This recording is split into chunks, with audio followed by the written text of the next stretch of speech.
Você tem poucos minutos para matar a fome. E precisa resolver isso de um jeito prático. Bom, dependendo do que você comeu, preciso te dar uma notícia. Você pode ter acabado de reduzir o seu tempo de vida. Eu diria que o que tem acontecido é uma epidemia de doenças que aumentaram no Brasil e no resto do mundo, que são as doenças crônicas não transmissíveis, que são diabetes, hipertensão, doenças do coração, alguns tipos de câncer, obesidade. Alimentos ultraprocessados são fáceis de encontrar e estão cada vez mais baratos.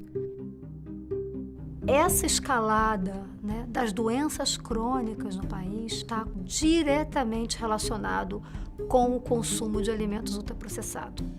No mundo inteiro, apenas 10 fabricantes são responsáveis pela maioria dos produtos que encontramos nas prateleiras dos supermercados. Só no Brasil, o setor de ultraprocessados fatura em média R$ 700 bilhões por ano. Com tanto poder concentrado, esse pequeno grupo é capaz de influenciar políticas públicas fundamentais, impactando hábitos alimentares, condições de trabalho e a forma de uso de recursos naturais em todo o planeta. I think when you find out what's going on, you almost can't sleep at night because it's so dreadful.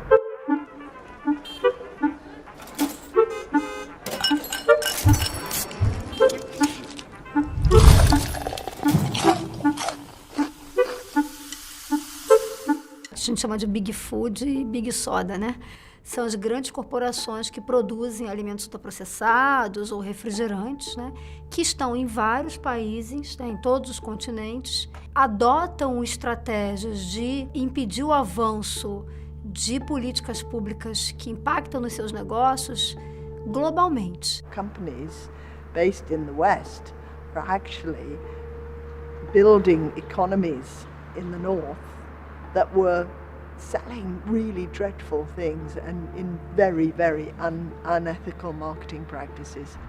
In an engineering school, when you become an engineer, you are just trained to learn about your product.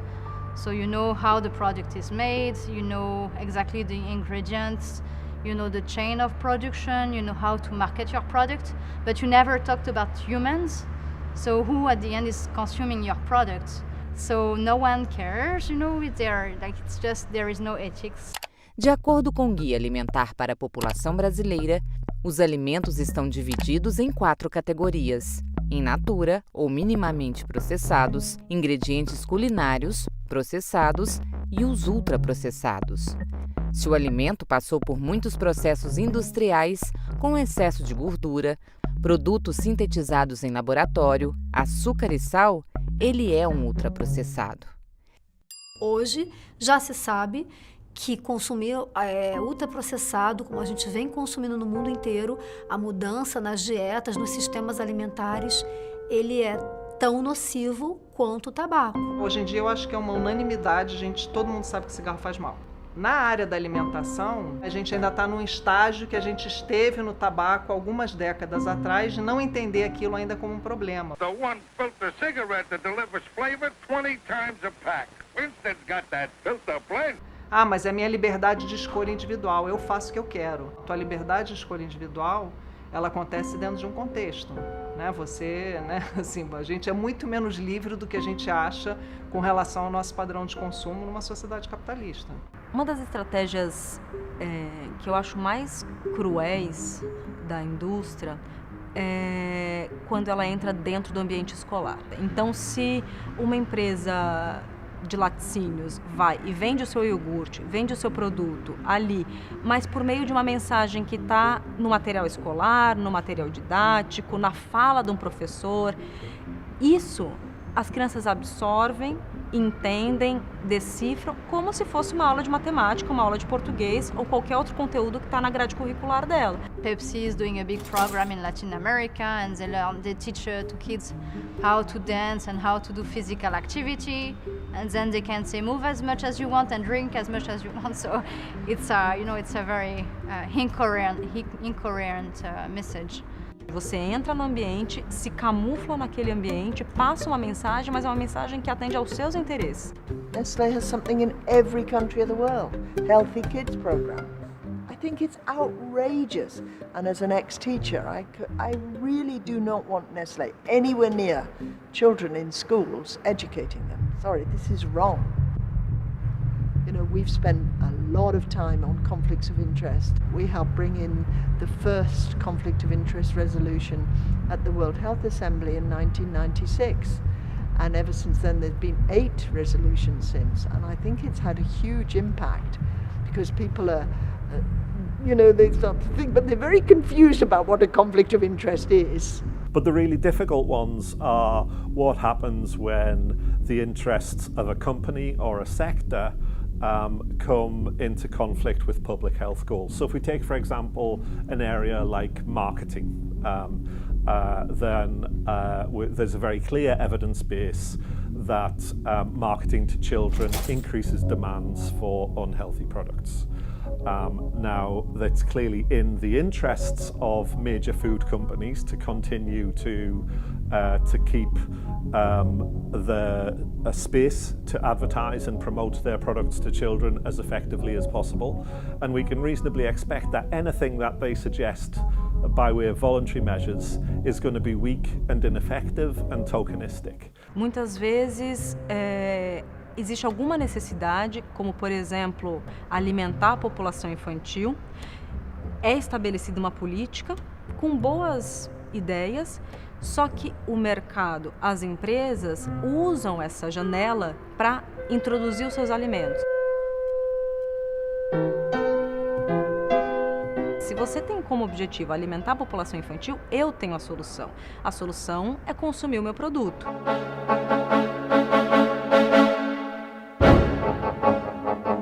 E isso entra na máquina pública, entra no dia a dia da população de uma forma que ela nem percebe.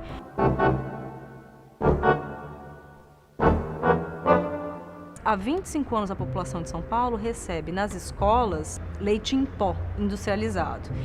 A população acaba entendendo aquilo como um direito. Eu tenho direito ao leite, mas na verdade ela tem o direito à alimentação. E a alimentação ela pode ser suprida não só com leite em pó, ela pode ser suprida com acesso a uma alimentação escolar de qualidade, a produtos da agricultura familiar, a produtos orgânicos, a uma merenda que atenda realmente à diversidade alimentar para aquelas crianças, porque não se consegue perceber o que tem que ser priorizado, a saúde, a alimentação ou a garantia de um mercado enorme.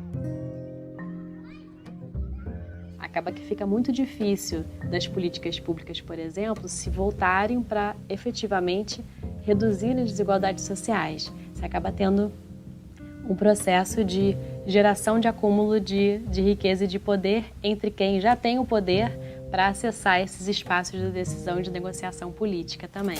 E o que a gente tem visto acontecer hoje em dia, por exemplo, no âmbito das pesquisas, é que a indústria de alimentos e de bebidas ela tem também financiado estudos e tem tentado, ao máximo possível, tirar qualquer tipo de associação do consumo dos seus produtos com efeitos danosos à saúde da população. Então a gente vê isso acontecendo, por exemplo, no âmbito do consumo de bebidas açucaradas. A gente vê, por exemplo, financiamento de estudos que vão falar que o grande problema da obesidade é a falta de atividade física, então tirando o foco dos seus produtos e evitando que estudos que falem o contrário sejam valorizados. Esses estudos, eles chegam aos profissionais de saúde e de alguma forma ele é acatado pelo profissional. Mas a gente sabe que hoje a indústria ela vem historicamente trabalhando com lobby interno, um lobby específico com os profissionais de saúde, mas também eles fazem outras ações, que são ações importantes, como, por exemplo, trabalham com lobby em cima do legislativo. We need to think about how we can better link those up with ways of understanding the challenges of health and social inequalities more broadly. So there's been a lot of interest in recent years about marrying broader interest in what's referred to as the social determinants of health with the commercial determinants of health.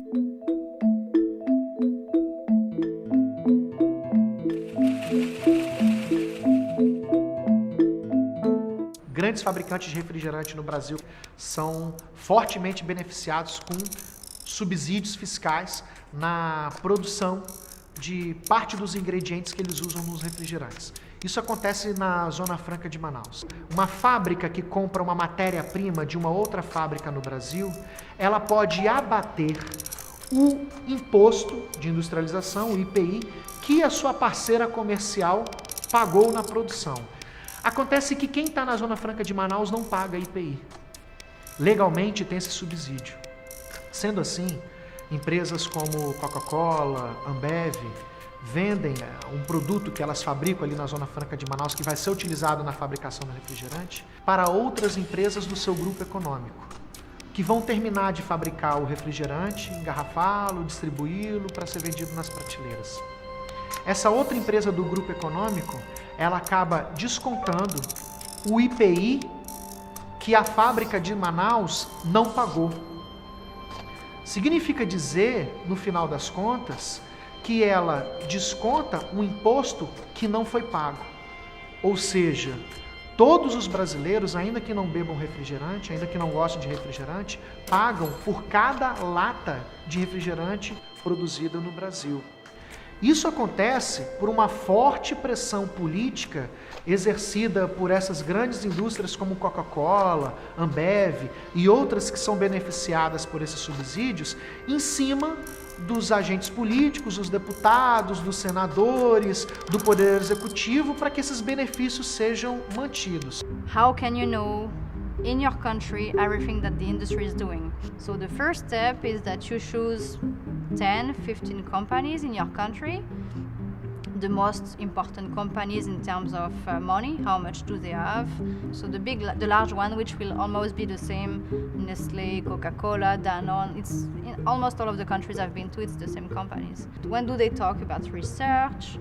When do they talk about their meetings with politicians? Twitter is a very good thing for that, for example. So the CEO of Coca-Cola is taking a picture with the head of your Department of Health. Y sobre todo a quienes laboran en este Centro de Innovación y Desarrollo, a quienes son parte de la familia Coca-Cola, a quienes son invitados especiales, la sociedad civil y el gobierno de la República estamos emprendiendo para que nuestra sociedad esté mejor alimentada, con mejores alimentos y más balanceados y nutritivos. Les puedo decir que el presidente de la República toma Coca-Cola todos los días. Coca-Cola Light.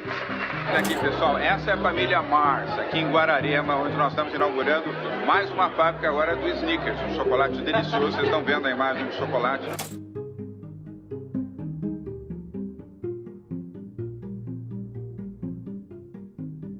And then you also look at your government. So my government has a web page for the Department of Health, or the Parliament has a web page. You map that for a period of 6 months, and at the end you have a big report, usually with 400, 500 examples for your country about what's going on. But because not everything is transparent, a lot of things are just happening, as we say, behind closed doors.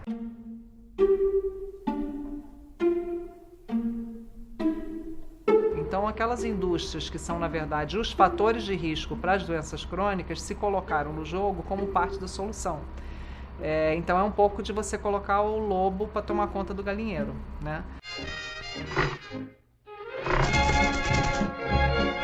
É óbvio que o interesse da saúde pública não vai prevalecer enquanto a gente continuar tendo a participação dessas empresas na decisão, o canal direto delas com o tomador de decisão. Um caso muito emblemático de conflito de interesse aconteceu nos debates relacionados ao acordo voluntário de redução da quantidade de sódio de alimentos ultraprocessados, que a gente viu que no momento de negociação e de decisão dos níveis de sódio, a gente vê que as metas iniciais já são metas muito fracas, porque justamente representantes das empresas de alimentos e bebidas estavam presentes nas mesas de negociação. Este era o então representante das indústrias de alimentos. Como disse o ministro, não pode fazer isto de uma maneira radical, corta agora, porque ninguém vende e ninguém vai comprar mais nada, porque o gosto muda completamente. O Edmundo me falava que a retirada desses elementos, por exemplo, muda a crocância do alimento. E este era, na época, ministro da Saúde. Ou seja, é o que atrai o consumidor. Foi um gasto grande de tempo, né, de servidores públicos para se reunir com essas empresas, para pensar como seria esse processo, com pouquíssima ou quase nenhuma participação da sociedade civil, sem conflitos de interesses, da academia, e que no final resultou todo esse esforço numa ação que tem pouquíssima efetividade. Então é um exemplo assim de participação, de construção de política que, obviamente, interesses comerciais estavam ali presentes e acabaram se sobrepondo aos interesses de saúde pública. Portanto, temos quase certeza, eu digo quase porque certeza absoluta, você sabe o que significa isso, né? Ninguém tem. Mas quase certeza que nós chegaremos lá. Se eu coloco no mercado, eu sou um produtor, um produto que vai gerar o aumento do consumo de açúcar além do que deve ser consumido diariamente, ou gorduras, ou sódio, nesse produto ele traz ali uma carga de impacto negativo que precisa ser valorada e estar embutida no preço desse produto. Isso a gente não faz no Brasil. Nossa defesa, uma das nossas defesas é o aumento de tributos para reduzir o consumo. Mas a gente também tem que estar alerta que o preço é um dos fatores determinantes da escolha do consumidor. Então, se a gente tem ultraprocessados cada vez mais baratos, né, que não competem de uma forma equilibrada com produtos saudáveis, isso vai impactar na escolha do consumidor.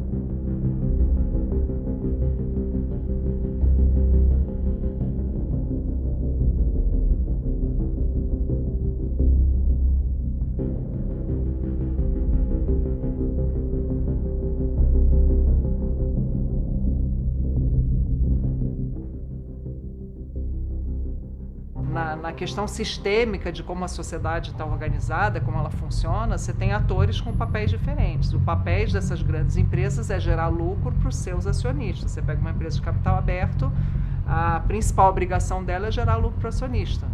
Né? Já você tem, o governo tem um papel diferente, ele tem, né, a função, o papel, o dever de zelar pelo interesse público, né, coletivo, da sociedade como um todo. Quer dizer, você tem papéis diferentes, a gente precisa entender quais são a função desses papéis e a gente precisa regular esse mercado porque ele está matando as pessoas literalmente.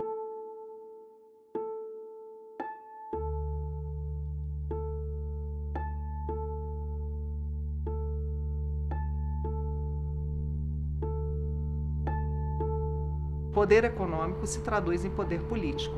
Então, quem manda no que acontece dentro do legislativo ou dentro do executivo é quem tem maior poder para, né, mexer os pauzinhos e manipular ali as relações para que não aconteça nada que vai reduzir minimamente a minha margem de lucro. E tem uma questão interessante, que essas práticas, elas são naturalizadas. A gente tem que ter mecanismos que desnaturalizem essas práticas. A gente precisa ter uma mudança na percepção e no comportamento de todos nós da sociedade brasileira de tolerar cada vez menos esse tipo de situação e de tipo de prática e protestar cada vez mais quando essas situações ocorrerem. No momento da tomada de decisão em relação a qual é a política que é efetiva para a saúde, claro que a indústria que vende aquele produto que faz mal para a saúde não tem que estar naquela mesa de negociação. É preciso que haja transparência sobre esses fatos, sobre essas situações, para que a população possa conhecer e possa compreender o quão perigoso é para o nosso modelo de Estado, quão perigoso é para a República, né, esse tipo de situação acontecer. E a partir disso, é preciso que a sociedade se una contra isso, protestando, reclamando, expondo essas pessoas que adotam essa prática, seja na iniciativa privada, seja na administração pública. E, por consequência, essas pessoas precisam ser severamente punidas, fortemente punidas. I think people can change a country overnight. Just the system is broken, but there is a solution to repair it. So it's a lot of hope.